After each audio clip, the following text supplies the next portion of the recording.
అందరికీ నమస్కారం. ముందుగా ఓం శ్రీ మాత్రే నమః అని కామెంట్ పెట్టి లైక్ చేసి మా ఛానల్ని సపోర్ట్ చేయండి ఫ్రెండ్స్. వరలక్ష్మి వ్రతం పూజా విధానం. పాటించాల్సిన నియమాలివే.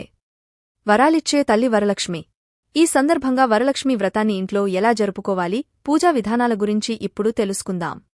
శ్రావణ మాసంలో పౌర్ణమికి ముందు వచ్చే శుక్రవారం లేదా రెండో శుక్రవారం నాడు వరలక్ష్మి వ్రతాన్ని జరుపుకుంటారు. మహిళలు దీర్ఘకాలం సుమంగళిగా ఉండేందుకు ఈ వ్రతం ఆచరించడం తప్పనిసరి. అంతేకాదు, సిరుల తల్లి లక్ష్మీదేవిని పూజించడం వల్ల అష్టైశ్వర్యాలు లభిస్తాయని హిందువుల నమ్మకం. వరాలిచ్చే వ్రతాన్ని ఆచరించడానికి ఏ నిష్ఠలు, నియమాలు, మడులు అవసరం లేదు. నిశ్చలమైన భక్తి, ఏకాగ్రత ఉంటే చాలు. వరలక్ష్మి వ్రతం ఎంతో మంగళకరమైంది. ఈ వ్రతాన్ని చేయడం వల్ల లక్ష్మీదేవి కృపా కటాక్షలు కలిగే ఐశ్వర్యం లభిస్తాయి. సకల శుభాలు కలుగుతాయి. స్త్రీలు దీర్ఘకాలం సుమంగళిగా ఉండేందుకు ఈ వ్రతం ఆచరించడం తప్పనిసరి. లక్ష్మీదేవి సంపదలనిచ్చే తల్లి. సంపదలంటే కేవలం ధనం మాత్రమే కాదు. ధాన్య సంపద, పశు సంపద, గుణ సంపద, జ్ఞాన సంపదలెన్నో ఎన్నో ఉన్నాయి. వర అంటే శ్రేష్ఠమైన అర్థం కూడా ఉంది.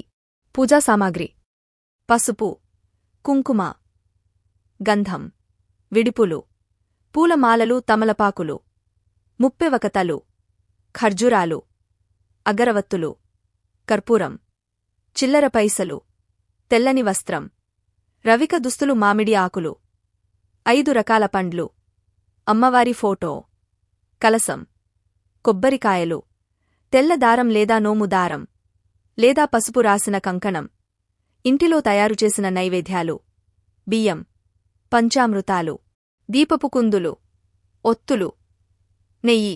శ్రావణమాసంలో పౌర్ణమి ముందు వచ్చే శుక్రవారం రోజున వరలక్ష్మీ వ్రతాన్ని ఆచరించాలి. ఆ రోజున వీలుకాకపోతే తర్వాత వచ్చే శుక్రవారాల్లో కూడా ఈ వ్రతాన్ని చేయకోవచ్చు. వరలక్ష్మి వ్రతానికి ఆదిదేవతైన లక్ష్మీదేవి ఒకనాటి రాత్రి సమయంలో చార్మతికి కలలో సాక్షాత్కరించింది. సువాసనులందరూ చేసే ప్రాభవ వ్రతం. శ్రీ వరలక్ష్మీ నమస్తు వసుప్రదే, సుప్రదే. శుక్రవారం రోజున జరుపుకునే వరలక్ష్మి వ్రతంతో ధన, కనక, వస్తు, వాహనాది సమృద్ధులకు మూలం. శ్రావణ శుక్రవార వ్రతాలతో పాపాలు తొలిగే లక్ష్మీ ప్రసన్నత కలుగుతుంది. వ్రతం చేయు విధానం. వరలక్ష్మి వ్రతాన్ని ఆచరించే రోజున ఉదయాన్నే లేచి తలస్నానం చేసి ఇంటిని శుభ్రం చేసుకోవాలి. ఇంట్లోని పూజా మందిరంలో ఒక మండపాన్ని ఏర్పాటు చేసుకోవాలి. ఈ మండపం పైన బియ్యపు పిండితో ముగ్గువేసి కలసం ఏర్పాటు చేసుకోవాలి. అమ్మవారి ఫోటో లేదా రూపును తయారుచేసి అమర్చుకోవాలి. పూజా సామగ్రి: తోరాలు, అక్షతలు, పసుపు. గణపతిని ముందుగానే సిద్ధం చేసుకుని ఉంచాలి. తోరం తయారు చేసుకోవాలి. తెల్లటి దారాన్ని 5 లేక 9 పోగులు తీసుకుని దానికి పసుపు రాయాలి. ఆ దారానికి 5 లేక 9 పూలు కట్టి ముడులు వేయాలి. అంటే 5 లేక 9 పోగుల దారాన్ని ఉపయోగించి 5 లేక 9 పువ్వులతో 5 లేక 9 ముడులతో తోరాలను తయారు చేసుకుని పీఠం వద్ద ఉంచి పుష్పాలు, పసుపు, కుంకుమ, అక్షతలు వేసి తోరాలను పూజించి ఉంచుకోవాలి. ఆ విధంగా తోరాలను తయారు చేసుకున్న తర్వాత పూజకు సిద్ధం కావాలి. ఈ మంత్రాలతో గణపతి పూజ. అదో నిర్విఘ్నేన వ్రత పరిసమాప్త్యర్థం గణపతి పూజాం కరష్యే. వక్రతుండ మహాకాయ కోటి సూర్య సమప్రభ నిర్విఘ్నం కురుమేదేవో సర్వకార్యేషు సర్వదా ఆగచ్చ వరసిద్ధ వినాయక అంబికా ప్రియనందన పూజాగృహాన సుముఖ నమస్తే గణనాయక అని స్తుతిస్తూ గణపతిపై అక్షతలు చల్లాలి. యథాశక్తి షోడశోపచార పూజ చేయాలి. ఓం సుముఖాయ నమః, ఓం ఏకదంతాయ నమః, ఓం కపిలాయ నమః, ఓం గజకర్ణికాయ నమః, ఓం వికటాయ నమః, ఓం విఘ్నరాజాయ నమః, ఓం గణాధిపాయ నమః, ఓం వక్రతుండాయ నమః, ఓం గణాధ్యక్షాయ నమః, ఓం ఫాలచంద్రాయ నమః, ఓం గజాననాయ నమః, ఓం శూర్పకర్ణాయ నమః, ఓం హేరంబాయ నమః, ఓం స్కందపూర్వజాయ నమః, ఓం శ్రీ మహాగణాధిపతయే నమః. నానావిధ పరిమళపుత్ర పుష్పాణి సమర్పయామి అంటూ స్వామిపై పుష్పాలు ఉంచాలి. ఓం శ్రీ మహాగణాధిపతయే నమః ధూపం ఆగ్రాపయామి. ఓం శ్రీ మహాగణాధిపతయే నమః దీపం దర్శయామి. స్వామివారి ముందు పళ్ళుగాని బెల్లాన్నిగాని నైవేద్యంగా పెట్టాలి. ఓం భూర్భువస్సువః తత్సవితుర్వరేణ్యం భర్గోదేవస్య ధీమహి ధియోయోన ప్రచోదయాత్ గాయత్రీ మంత్రాన్ని జపిస్తూ నీటిని నివేదన చేసి చుట్టూ జల్లుతూ సత్యం త్వర్తేన పరిషించామి అమృతమస్తు అమృతోపస్తరణమస్సి. ఓం ప్రాణయ స్వాహ, ఓం ఆపానాయ స్వాహ, ఓం వ్యానాయ స్వాహ, ఓం ఉదానాయ స్వాహ, ఓం సమానాయ స్వాహ, ఓం బ్రహ్మణ్య స్వాహ. గుడ సహితఫల నివేదనం సమర్పయామి. మధ్యే మధ్యే పానీయం సమర్పయామి. నీటిని వదలాలి. ఓం శ్రీ మహాగణాధిపతయే నమః తాంబూలం సమర్పయామి. తాంబూలానంతరం అచమనం సమర్పయామి. కర్పూరం వెలిగించి నీరాజనం ఇవ్వాలి. ఓం శ్రీ మహాగణాధిపతయే నమః కర్పూర నీరాజనం సమర్పయామి. నీరాజనానంతరం ఆచమనీయం సమర్పయామి. అనేన మాయా చరిత గణపతి అర్చనేన భగవతః సర్వాత్మకః శ్రీ గణపతిర్దేవత సుప్రీత సుప్రసన్న వరదా భవతు మమ ఇష్టకామ్యార్థ సిద్ధిరస్తు. వినాయకునికి నమస్కరించి పూజ చేసిన అక్షతలు తలమీద వేసుకోవాలి. మహాగణపతి పూజను ముగించిన అనంతరం వరలక్ష్మీ వ్రతాన్ని ప్రారంభించాలి. అంభి కలస పూజ. కలసస్య ముఖే విష్ణుకంఠే రుద్రసమాశ్రిత. మూలే తత్ర స్థితో బ్రహ్మ మధ్యే మాతృగణః స్థితాః. కుక్షోతుస్సాగర సర్వే సప్తద్వీపా వసుంధరా. ఋగ్వేదోథ యజుర్వేదో సామవేదో అధర్వణః. అంగిశ్చ సహితా సర్వే కలసాంబు సమాశ్రితాః. ఆయాంతు గణపతి పూజార్థం దురితక్షయకారక గంగే చ యమునే చవ గోదావరి సరస్వతి నర్మదే సింధు కావేరి జలేస్మిన్ సన్నిధిం కురు అంటూ శ్లోకాన్ని చదివి కలసంలోని నీటిని పుష్పంతో ముంచి భగవంతుడిపై, పూజాద్రవ్యాలపై, పూజ చేస్తున్నవారు తలపైన చల్లుకోవాలి. అథాంగపూజ. పువ్వులు లేదా అక్షతలతో కలశానికి పూజ చేయాలి. చంచలాయ నమః పాదో పూజయామి. చపలాయ నమః జానునీ పూజయామి. పీతాంబరాయ నమః ఉరుం పూజయామి. కమలవాసిన్య నమః కటిం పూజయామి. పద్మాలయాయ నమః నాభిం పూజయామి. మదనమాత్రే నమః స్తనో పూజయామి. కంబుకంథియే నమః కంఠం పూజయామి. సుముఖాయ నమః ముఖం పూజయామి. సునేత్రాయ నమః నేత్రో పూజయామి. రమాయ నమః కర్ణో పూజయామి. కమలాయ నమః సరః పూజయామి. శ్రీవరలక్ష్మి నమః సర్వాణ్యంగాని పూజయామి. ఆ తర్వాత పుష్పాలతో అమ్మవారిని ఈ అష్టోత్తర శతనామాలతో పూజించాలి. వరలక్ష్మి అష్టోత్తర శతనామావళి. ఓం ప్రకృత్యే నమః. ఓం వికృతే నమః. ఓం విద్యాయ నమః. ఓం సర్వభూత హితప్రదాయ నమః. ఓం శ్రద్ధాయ నమః. ఓం విభూత్యే నమః. ఓం సురభ్యే నమః. ఓం పరమాత్మికాయ నమః. ఓం వాచే నమః. ఓం పద్మాలయాయ నమః. ఓం శుచయే నమః. ఓం స్వధాయ నమః. ఓం సుధాయ నమః. ఓం ధన్యాయ నమః. ఓం లక్ష్మ్యే నమః. ఓం నిత్యపుష్టాయ నమః. ఓం విభావర్య నమః. ఓం ఆదిత్యే నమః. ఓం దిత్యే నమః. ఓం దీప్తాయ నమః. ఓం రమాయ నమః. ఓం వసుధాయ నమః. ఓం వసుధారిణే నమః. ఓం కమలాయ నమః. ఓం కాంతాయ నమః. ఓం కామాక్ష్యే నమః. ఓం క్రోధ సంభవాయ నమః. ఓం అనుగ్రహప్రదాయ నమః. ఓం అనఘాయ నమః. ఓం హరవల్లభాయ నమః. ఓం అశోకాయ నమః. ఓం దీపాయ నమః. ఓం తుష్టయే నమః. ఓం విష్ణుపత్న్యే నమః. ఓం లోకశోకవినాశిన్యే నమః. ఓం ధర్మనిలయాయ నమః. ఓం కరుణాయ నమః. ఓం లోకమాత్రే నమః. ఓం పద్మప్రియాయ నమః. ఓం పద్మహస్తాయ నమః. ఓం పద్మాక్ష్యే నమః. ఓం పద్మసుందర్యే నమః. ఓం పద్మోద్భవాయ నమః. ఓం పద్మనాభప్రియాయ నమః. ఓం రమాయ నమః. ఓం దేవ్యే నమః. ఓం పద్మిన్యే నమః. ఓం పద్మగంధినే నమః. ఓం పుణ్యగంధాయ నమః. ఓం సుప్రసన్నాయ నమః. ఓం ప్రసాదాభిముఖ్యే నమః. ఓం ప్రభాయ నమః. ఓం చంద్రవదనాయ నమః. ఓం చంద్రాయ నమః. ఓం చంద్రసహోదర్యే నమః. ఓం చతుర్భుజాయ నమః.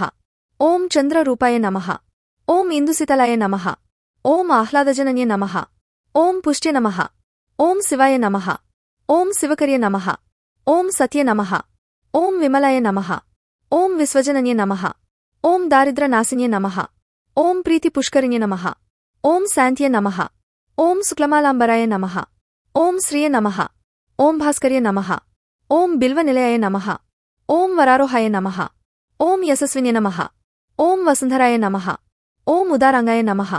ఓం హరిణ్యే నమః. ఓం హేమమాలిన్యే నమః. ఓం ధనధాన్యకర్యే నమః. ఓం సిద్ధ్యే నమః. ఓం త్రిణసౌమ్యాయ నమః. ఓం శుభప్రదాయ నమః. ఓం నృపవేసగతానదాయ నమః. ఓం వరలక్ష్మ్యే నమః. ఓం వస్ప్రదాయ నమః. ఓం హిరణ్యప్రాకారాయ నమః. ఓం సముద్రతనయాయ నమః. ఓం విష్ణువక్షస్థలస్థితాయ నమః. ఓం ప్రసన్నాక్షే నమః. ఓం నారాయణసింహాశ్రితాయ నమః.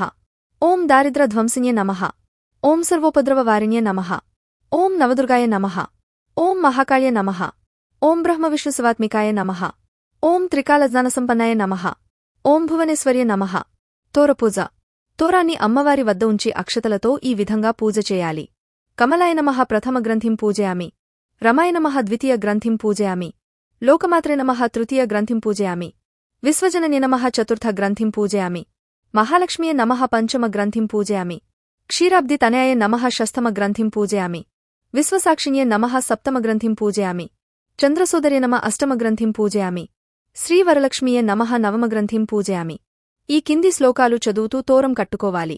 బద్నామి దక్షిణే హస్తే నవసూత్రం శుభప్రదం. పుత్రపౌత్రాభివృద్ధించ మమ సౌభాగ్యం దేహిమే రమే. వ్రతకథా ప్రారంభం. పూర్వం సౌనకాది మహర్షులను ఉద్దేశించి సూత మహర్షి ఇలా చెప్పారు. మునులారా, స్త్రీలకు సౌభాగ్యాన్ని ప్రసాదించే ఒక వ్రతాన్ని పరమశివుడు పార్వతికి చెప్పారు. లోకోపకారం కోరి ఆ వ్రతాన్ని గురించి మీకు తెలియజేస్తాను, శ్రద్ధగా వినండి అన్నారు. పరమేశ్వరుడు ఒకనాడు తన భస్మసింహాసనంపై కూర్చుని ఉండగా నారద మహర్షి, ఇంద్రాది దిక్పాలకులు స్తుతి స్తోత్రాలతో ఆయను కీర్తిస్తున్నారు. ఆ మహత్తర ఆనంద సమయంలో పార్వతీదేవి పరమేశ్వరుడిని ఉద్దేశించి, నాథా, స్త్రీలు సర్వసౌఖ్యాలు పొంది పుత్రపౌత్రాభివృద్ధిగా తరించుటకు తగిన వ్రతం ఒకదానిని చెప్పండి అని కోరింది. అందుకా త్రినేత్రుడు, దేవి, నీవు కోరిన విధంగా స్త్రీలకు సకల శుభాలు కలిగించే వ్రతం ఒకటి ఉన్నది. అది వరలక్ష్మీ వ్రతం. దానిని శ్రావణమాసం 2వ శుక్రవారం నాడు ఆచరించాలని తెలిపాడు. అప్పుడు పార్వతీదేవి, దేవా, ఈ వరలక్ష్మీ వ్రతాన్ని ఆదిదేవతలు ఎవరు చేశారు? ఈ వ్రతాన్ని ఎలా చేయాలో వివరంగా చెప్పండని కోరింది. కాత్యాయని, పూర్వకాలంలో మగధ దేశంలో కుండినం అనే పట్టణం ఒకటి ఉండేది. ఆ పట్టణం బంగారు కుడ్యములతో రమణీయంగా ఉండేది. ఆ పురంలో చార్మతి అనే ఒక బ్రాహ్మణ స్త్రీ ఉండేది. ఆమె సుగుణవతి, వినయ విధేయతలు, భక్తిగౌరవాలు గలయోగ్యురాలు. ప్రతిరోజూ ప్రాతఃకాలాన నిద్రలేచి భర్త పాదాలకు నమస్కరించి ప్రాతఃకాల గృహకృత్యాలను పూర్తిచేసుకుని అత్తమామలను సేవలో తరించేంది. వరలక్ష్మీ సాక్షాత్కారం. వరలక్ష్మీ వ్రతానికి ఆదిదేవతైన వరలక్ష్మీదేవి ఒకనాటి రాత్రి సమయంలో చార్మతికి కలలో సాక్షాత్కరించింది. ఓ చార్మతీ, ఈ శ్రావణ పౌర్ణమి నాటికి ముందు వచ్చే శుక్రవారం నాడు నన్ను పూజించు. నీవు కోరిన వరాలు, కానుకలను ఇస్తానని చెప్పి అంతర్ధానమైంది. చార్మతి సంతోషించి, హే జననీ, నీకృపా కటాక్షాలు కలిగినవారు ధన్యులు. వారు సంపన్నులుగా, విద్వాంసులుగా మన్ననలు పొందుతారు.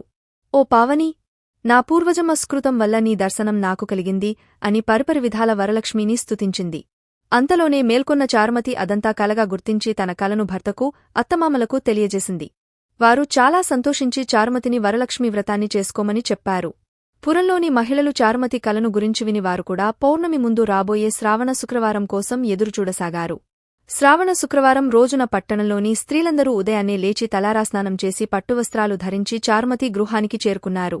చార్మతి తన గృహంలో మండపం ఏర్పాటు చేసి ఆ మండపంపై బియ్యంపోసి పంచపల్లవాలైన రావి, జువ్వి, మర్రి, మామిడి, ఉత్తరిణి మొదలైన ఆకులతో కలసం ఏర్పాటు చేసి వరలక్ష్మీదేవిని సంకల్ప విధులతో సర్వమాంగళ మాంగళ్యే శివే సర్వార్థసాధికే శరణ్యే త్రయంబకే దేవి నారాయణి నమోస్తుతే అంటూ ఆహ్వానించి ప్రతిష్ఠించింది. అమ్మవారిని షోడశోపచారాలతో పూజించి భక్ష్య, భోజాలను నివేదించారు. 9 పోగుల తోరాన్ని చేతికి కట్టుకుని ప్రదక్షిణ నమస్కారాలు చేశారు. మొదటి ప్రదక్షిణ చేయగానే కాలి అందియలు ఘల్లుఘల్లున మోగాయి. రెండో ప్రదక్షిణ చేయగానే హస్తాలకు నవరత్నఖచిత కంకణాలు ధగధగా మెరవసాగాయి. మూడో ప్రదక్షిణ చేయగానే అందరూ సర్వాభరంభూషితులయ్యారు. వారు చేసిన వరలక్ష్మీ వ్రతం ఫలితంగా చార్మతి గృహంతో పాటు ఆ పట్టణంలో ఇతర స్త్రీల ఇళ్లు కూడా ధన, కనక, వస్తువాహనాలతో నిండిపోయాయి. వారి వారి ఇళ్ల నుంచి గజతరగరథ వాహనాలతో వచ్చి ఇళ్లకు తీసుకెళ్లారు. వారంతా మార్గమధ్యంలో చార్మతిని వేనోళ్ల పొగుడుతూ ఆమెకు వరలక్ష్మీదేవి కలలో సాక్షాత్కరించి అనుగ్రహించగా ఆమె చేసిన వ్రతంతో తమని కూడా మహద్భాగ్యవంతులను చేసిందని ప్రశంసించారు.